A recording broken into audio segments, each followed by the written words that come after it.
La década infame, 1930-1943. El 6 de septiembre de 1930 se inicia un periodo marcado por la irrupción del autoritarismo. Antes de entrar de lleno al tema en Argentina, corresponde situarnos en contexto.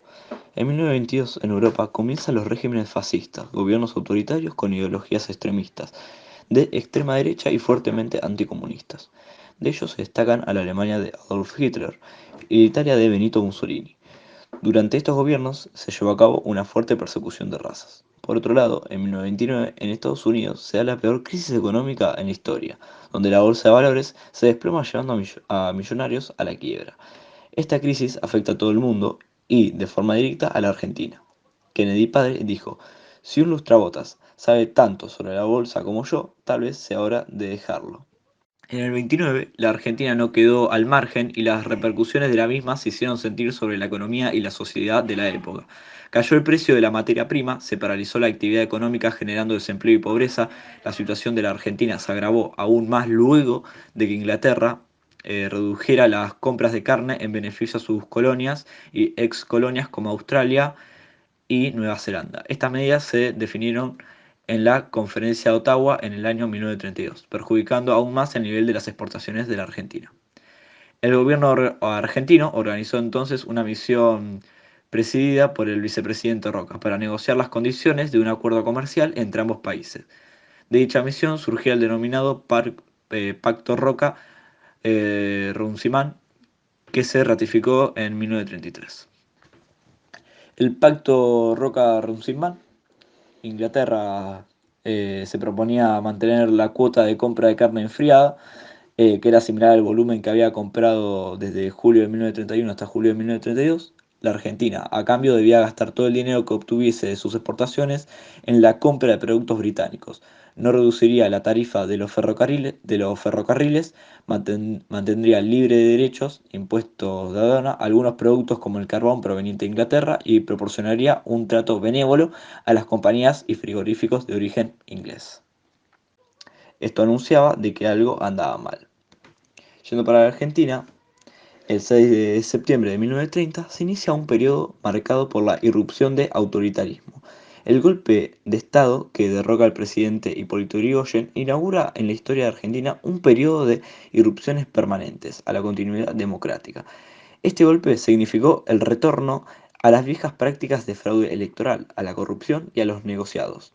Por esta razón, este periodo de la historia de Argentina es conocido como el nombre de década infame. Se observa a la población un creciente descrecimiento en la democracia y en sus instituciones. Al igual que en Europa, ciertos sectores políticos y de las Fuerzas Armadas vieron con desconfianza al sistema democrático porque creían que no sería capaz de contener a la sociedad y mantener el orden. Las elecciones de 1931 y de 1937 estuvieron signadas por toda la clase de irregularidades. En los comicios de 1931, vetados sus candidatos los radicales, directamente se abstuvieron de participar. En 1937 los resultados se cambiaron en el correo. Los presidentes que sucedieron a lo largo de este periodo fueron Uriburu, 1930-1932, Agustín Justo, 1931-1938, Ortiz, 1938-1940 y Castillo, 1940-1943. La sucesión de gobiernos civiles y militares llevó a un camino complejo en el desarrollo de la historia nacional. Los enfrentamientos, las divisiones y las tensiones pasaron de ser corrientes en el manejo de la política argentina. Luego del golpe de 1930, Uriburu no llegó a gobernar 2 años completos. El periodo fue difícil ya que la Argentina sufría las consecuencias de la crisis económica de los Estados Unidos, 1929. Por otra parte, Uriburu pretendía llevar adelante un proyecto corporativo que incluía la reforma de la Constitución Nacional. Estas aspiraciones no tuvieron buena recepción y Uriburu fue perdiendo apoyos. Esta situación lo llevó a buscar una salida electoral que le permitiera retirarse de la presidencia, la Concordancia, unión de diversos sectores como conservadores, socialistas, independientes, disidentes, radicales, entre otros. Obtuvieron el triunfo en las elecciones de 1932. Este triunfo se alcanzó a través de la práctica de fraude electoral. A esta práctica se la denominó fraude patriótico. De esta forma se garantizaba que los gobiernos no cayeran en manos de la chusma radical. Los recién electos, Agustín Justo, presidente, y Julio Argentino Roca, vicepresidente, representaban los intereses de los sectores conservadores y permitían el retorno al poder de los grupos que lo habían controlado hasta antes de 1916.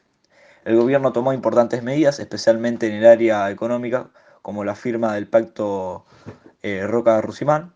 Por otra parte, el rol de Estado se transforma y se toma mucho más activo el interventor en frente a la crisis. El gobierno intenta que el Estado se convierta en una herramienta que permita la regulación de la economía. Gracias a la práctica sistemática del fraude patriótico, en 1938 llega a la presidencia Ortiz, ex radical antipersonalista. Trabajamos en la etapa y Castillo, conservador como vicepresidente.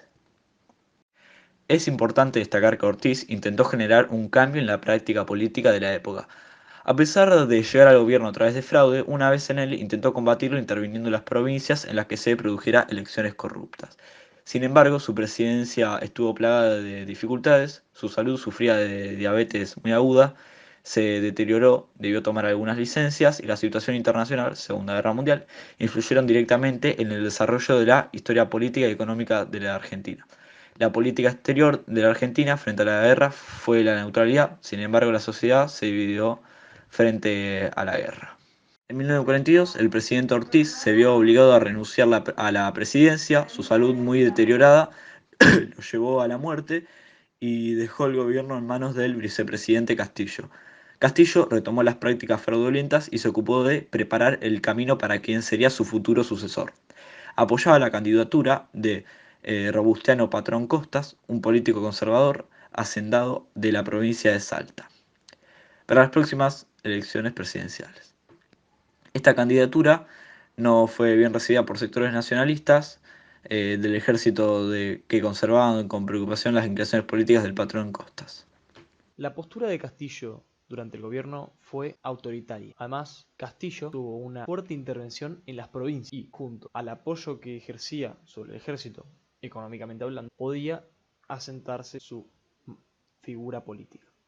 Pero el punto de inflexión, el cual lleva a cabo el deterioro de su gobierno y posteriormente causa el golpe de Estado de 1943, fue la disolución del Consejo Deliberante de Buenos Aires. Al disolverlo, Castillo inconscientemente generó un gran descontento que en 1943 llevarían a cabo la llamada, entre comillas, revolución del 43. Durante esta revolución, o mejor dicho, golpe de Estado, ascendieron tres dictadores: Rawson, Ramírez y Farrell. En un cargo político menor destacaba Juan Domingo Perón. Juan Domingo era un comandante militar con fuertes ideales socialistas. En 1946, 3 años después de este periodo dictatorial, se llevan a cabo elecciones en las cuales las gana Juan Domingo Perón. Así termina nuestra historia. Muchas gracias por ver.